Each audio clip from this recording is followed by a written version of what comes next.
کھا رہے ہیں کتے دین نو پہ گئے نے، سور دین تے پہ گئے نے، حملہ کر گئے نے۔ جتنی اوقات ہے اس کے مطابق بات میرے پاس تو آپ لوگوں کا فورم ہے، بتاؤ میں بات کروں یا نہ کروں؟ مینو محمد دا دین پال رہے ہیں، میرے بچے پالے، میرا مصطفیٰ دے دین نے میرا گھر بار پالے، اور میں حضور کے کتے کی طرح بھونک رہا ہوں۔ لوگوں سور حملہ کر گیا جے، بات تیری کیا تھی؟ تو بھونک کیا رہا ہے مصطفیٰ کے دین پہ؟ تو نے کہا لوگ سیاست پہ لگ گئے، پارٹی بنا رہے ہیں، حکومت مصروف بنانے میں مصروف ہیں، بچے چھکے چوکے، کتیا تو سدھا ہی دین نو پہ گئے، در در کتیا۔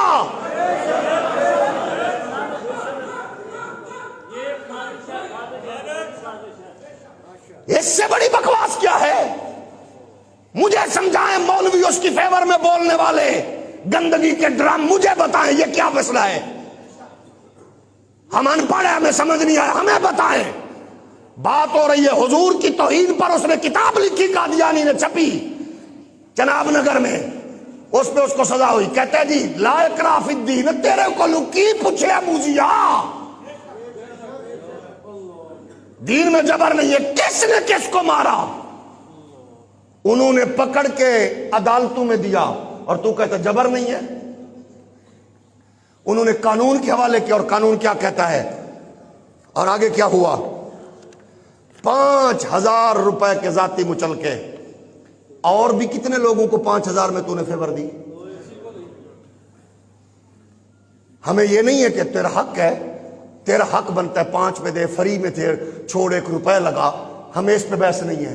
لیکن ہم یہ کہتے ہیں کہ اس کیس کی کہیں اور بھی مثال ملتی ہے کہ 5,000 ایک تو رہائی دیتی ہوئے، نال ادارے انو بلا کے سرزنش کیتی ہوئے، اس کو کیوں ایسے کیا؟ ان 2 بنیادی حقوق کی خلاف ورزی کے علاوہ ایک زیادہ وسعت رکھنے والا حق ہے جو آئین فلاں کے تحت ہے، شہری کے لیے ناقابل تنسیق ہے۔ اچھا جی، ہمیں افسوس سے کہنا پڑتا ہے مذہب کے خلاف جرائم سے نمٹتے ہوئے جذبات حقائق کی جگہ لے لیتے ہیں۔ یہ کون سے جذبات ہیں؟ وہ کہہ رہے ہیں جو محمد عربی کے غلاموں کو کہہ رہے ہیں کہ کنجریاں دی اولاد نے جڑا مینوں نہ مننے، حضور کے بعد میں نبی ہوں۔ اسی کتاب میں لکھا ہوا کہ مرزا غلام قادیانی اللہ کا نبی ہے، محمد رسول ہے۔ اس میں کوئی جذبات والی بات کون سی ہے؟ اس میں تو حقائق والی بات ہے۔ اور مسلمان ہوندہ ہی ہوئے جی دیکھو اللہ پاک نے حق دے معاملے چلو جذبہ دیتا ہوئے، ظاہر ہے رنگ مرید سارے کوئی سارے رنگ مرید ہوندے نے، جیسا کہ لگتا ہے کہ اس مقدمے میں بھی ہوا ہے۔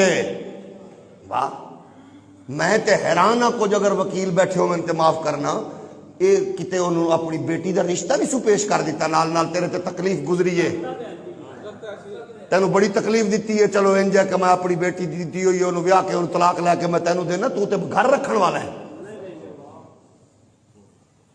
میرے پاس اس سے سخت لفظ نہیں ہے جو میں اس کے لیے کہوں، یہ کہ اس منبر رسول کا تقاضا یہ ہے، اگر کسی کو تکلیف ہوئی ہو تو اللہ اس کی تکلیف میں اور اضافہ فرمائے۔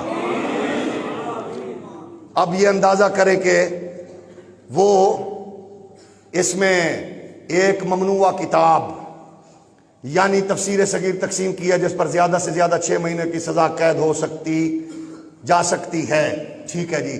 یہ ہن سزا 6 مہینے تو بعد پھر ایک کتاب جائز ہے؟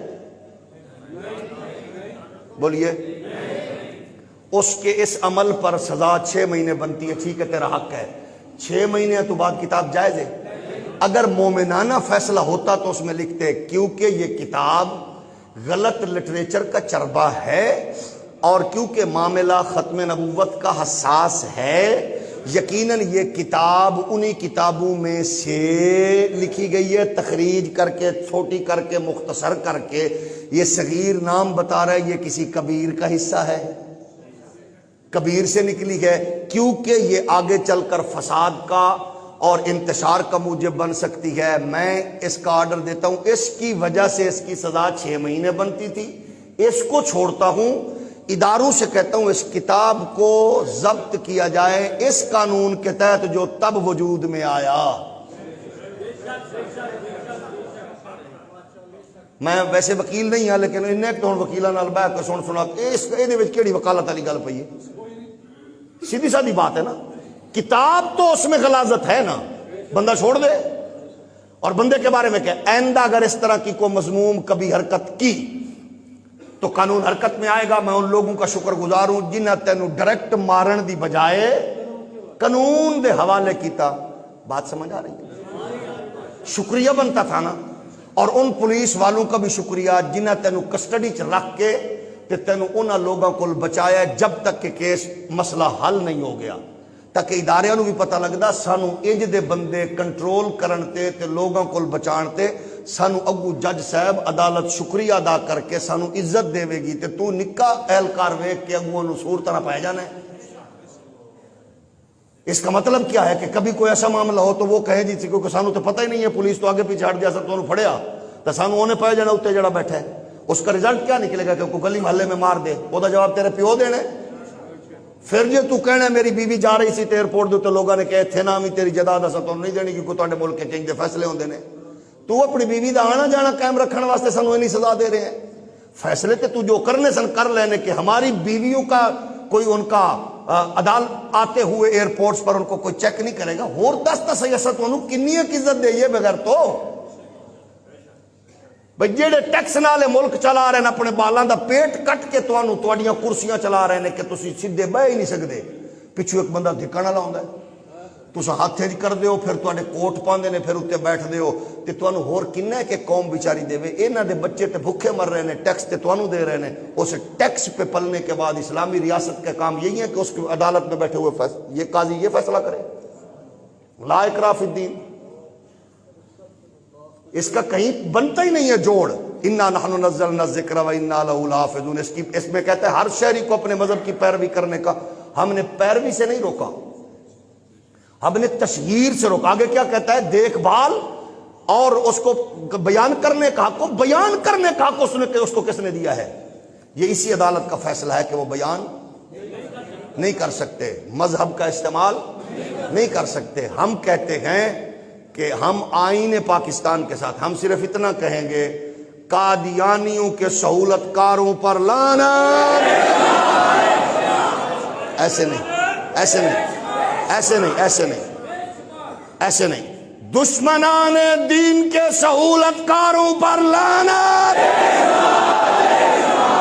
دشمنان دین کے سہولت کاروں پر لعنت، ختم نبوت کے دشمنوں کے سہولت کاروں پر لعنت، قادیانیوں کے سہولت کاروں پر لعنت، آئین پاکستان کے غداروں پر لعنت، آئین پاکستان کے غداروں پر لعنت، آئین پاکستان کے غداروں پر لعنت، اسلام کے غداروں پر لعنت۔